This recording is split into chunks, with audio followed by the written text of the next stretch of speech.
Clarkson. I'm going to be working with you today. We're going to be working on some postural analysis. So what we're going to do is we're just going to look at your body in comparison to a line, this line here, in different positions, and we're going to see if you're lined up properly, and we're going to do that from a few different positions, so it's going to take a few minutes. I'm just going to go over the things that you've told me about yourself so far. Tell me if I need to know anything else, okay?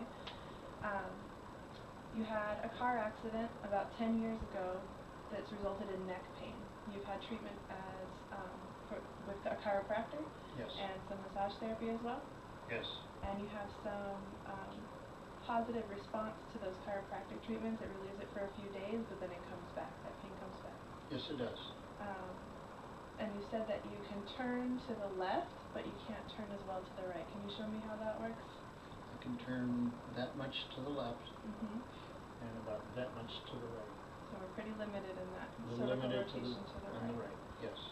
And also you told me that you have a lumbar disc herniation in the 4th and 5th discs, and that it results in numbness of your 1st and 2nd toe on your left foot.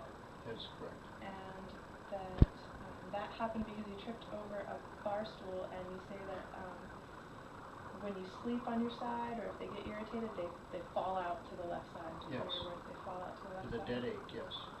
Okay, and you've treated that with an inversion table daily for 9 years, and that seemed to help with the pain? Yes. Did that make the pain go away? Have you stopped doing that recently? Recently I've stopped doing it. Was it starting to irritate it, or? No, it's just convenience. Just quit. And that low back pain isn't really an issue for you right at this moment. Mostly the neck pain is what? Mostly the neck pain.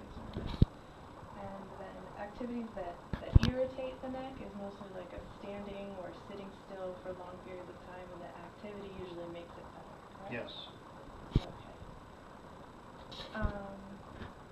The other thing you mentioned to me was that you've had, I see the scar on your right shoulder there, you've had some rotator cuff surgery. Yes. What was that? What happened with your rotator cuff? I was standing on a milk crate working on a vehicle outside my driveway, and it tipped over and I fell to the ground under the driveway and tore the rotator cuff. Okay. And you told me that there's some hardware in there. Yes. An appliance of some sort. That is not quite sure what it is, but correct. Something. Not quite sure what it is. The doctor called it an appliance. Okay. All right. I think that's a lot of good information that will tell us a lot about what's going on with your posture and why it's off in certain areas. So let's go ahead and line you up with this plumb line here. Okay. Good. We want you at a side view, so you're standing at your side there. I'm going to have you line up with this plumb line and make sure you're in a good position. So I'm going to find your femoral head here, your hip bone. I'm going to have you back up a little bit so you're in line with this line. Can you come a little closer to the line so I get a better view? Okay. So right here, you want that plumb line right in line with here. Okay, so from the side here, we're going to check, and we're going to see, I'm going to hold my paper in front of me. We're going to check and see your position of your head. So what we're looking for is if it's in a neutral position. And right now it does look like it's in a neutral position.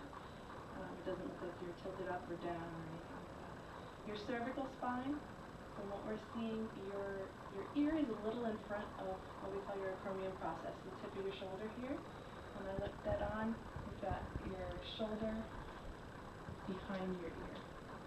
So what we're looking for is for those two to be in line. So that's one of the things we'll work on with some exercises later.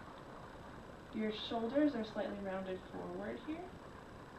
And for your thoracic spine, we've got a little bit of a curve. It's an increased flexion here. We call that a kyphosis.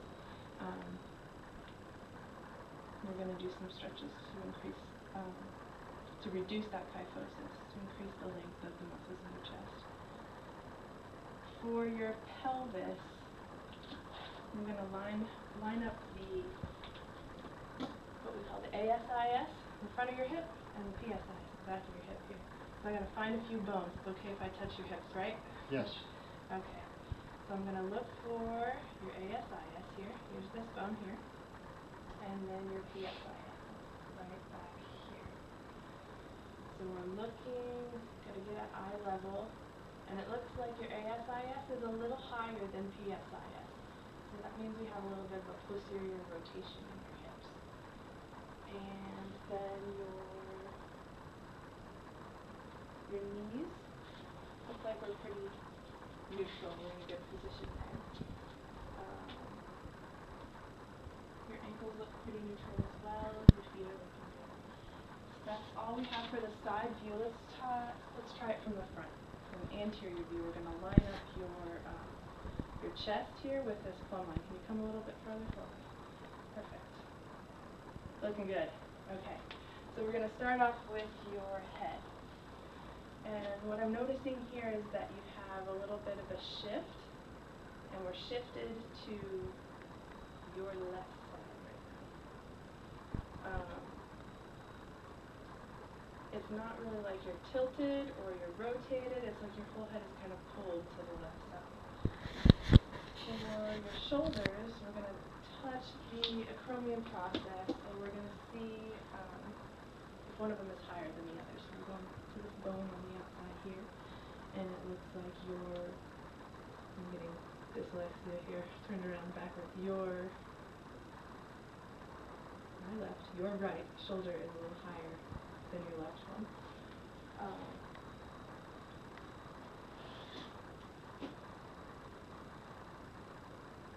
For your rib cage, it looks pretty even here. And for your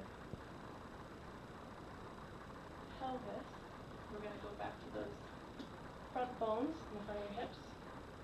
And we're going to make sure those are even. So let me find those bones in the front of your hips here. And they do look pretty even. And then for your knees, it looks like your right one is turned a little bit out to the side. You got a little lateral rotation on the right knee. And then at your ankles, looking pretty good. Everything looks normal there. I'm noticing a little bit of a malformation in your toes on the right side. They look like they sway out a little bit there, so we'll note that. And then from the last position we're going to do is a posterior view. So I'm going to have you turn around and face the wall for me. And we're going to line up your body with this plumb line again. And you can get your spine a little bit to the right. Can you just side step just a little bit to the right? That looks pretty good.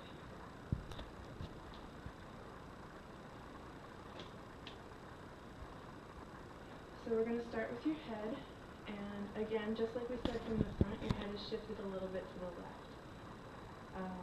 Your shoulders, the right one is still elevated. We're still looking at those acromion processes, and that right one is elevated. Your scapula, let's check those both. Your scapula, the anterior angles are pretty even. And the superior angles, and the bottoms of them look pretty even as well. The only thing I'm noticing with them is that you've got some of that rounded that we talked about, that rounded shape, and that's called protraction. And I'm going to do a couple stretches, like I said, with your chest to try and open that up and bring it back.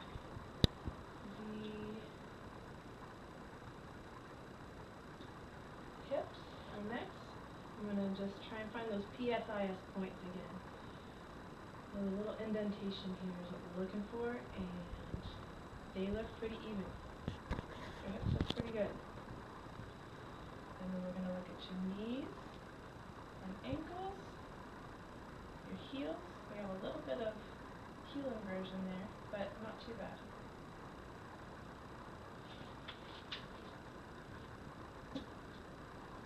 Okay, you're all done with